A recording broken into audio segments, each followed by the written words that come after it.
Okay, ready to serve na. Hello guys! Magluto tayo ngayon ng fish Mickey. Dahil request ito ni Sharona. And una guys, hugasan po muna natin ng mabuti ang ating fresh Mickey para po hindi siya maalat. Ayan guys. Yung iba nito, binabadlian nila ng mainit. Ako hinugasan ko lang po siya.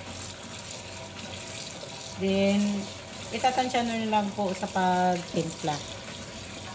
Okay, dahil namimiss na daw ni Sharona ang fresh Mickey. Higasan natin siya ng mabuti.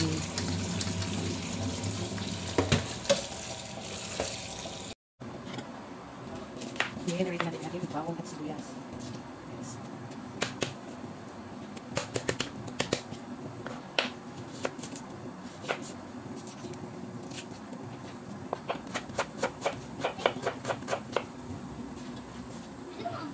Pwede ka ba baka multo?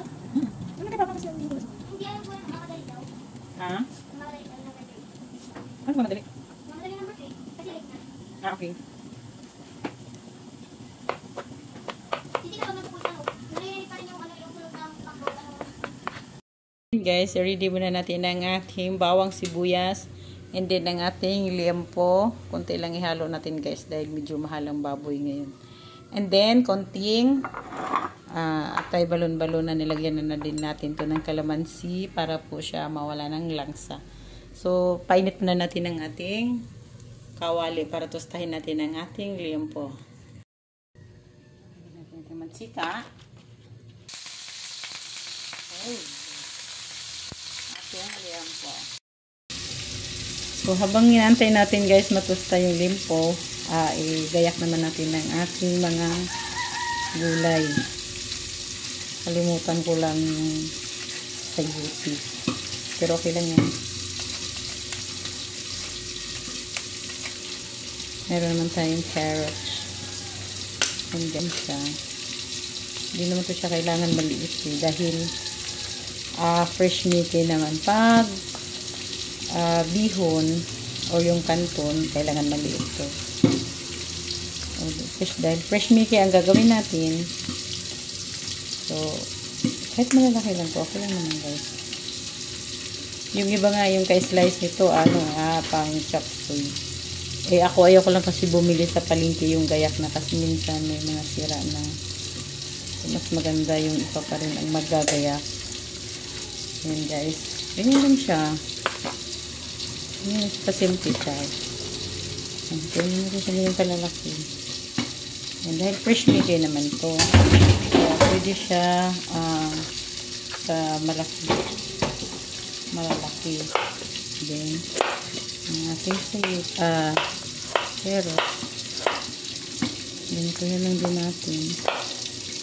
Diba?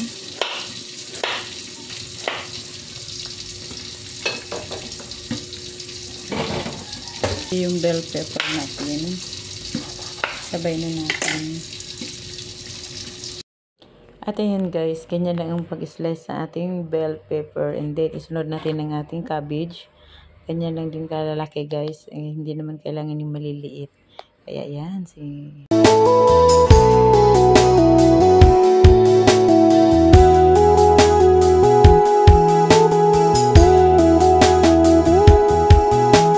So ayan guys, dahil tosta na ang ating limpo, ilagay na natin ang ating bawang.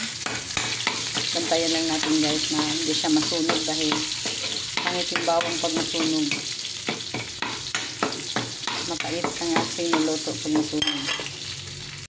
And then, dahil medyo brown na ang ating bawang, sunod na natin ang ating sibuyas.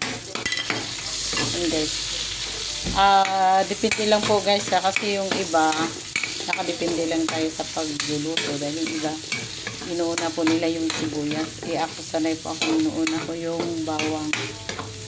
Ayan guys. Atay balunan. Na-slice ko na yan ng maliliit.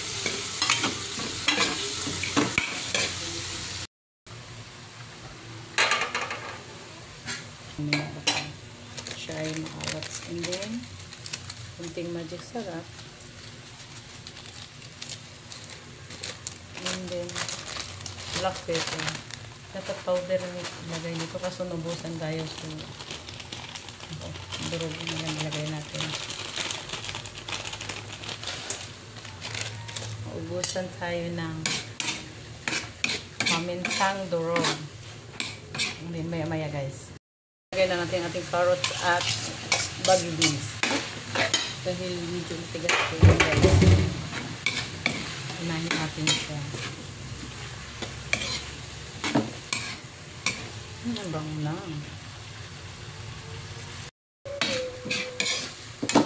Ayan guys, medyo natuyuan na siya. So, lagyan na natin siya ng mainit na tubig. Mainit na tubig na nilagay natin para madali lang kumulo.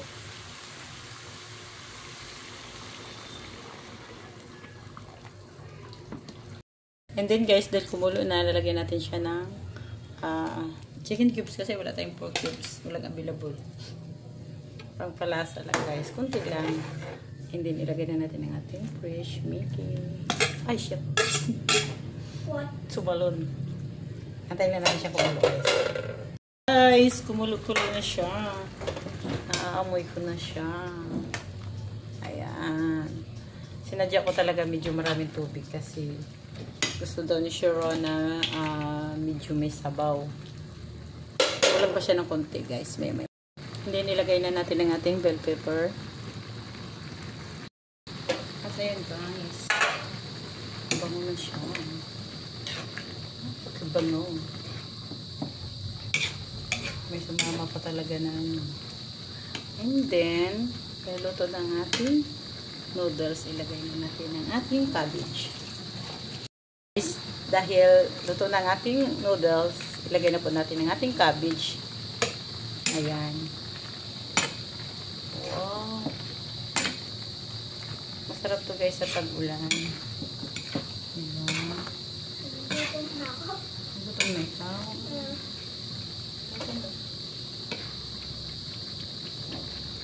Tapos na.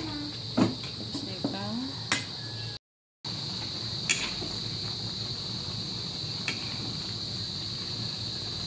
Ayan guys.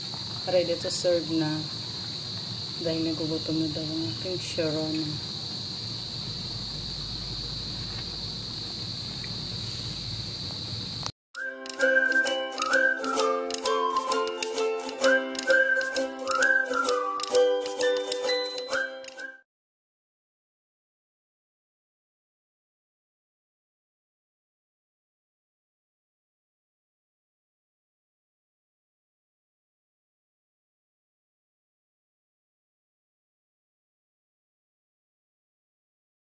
At ayan lang guys. Salamat sa panonood. Bye-bye.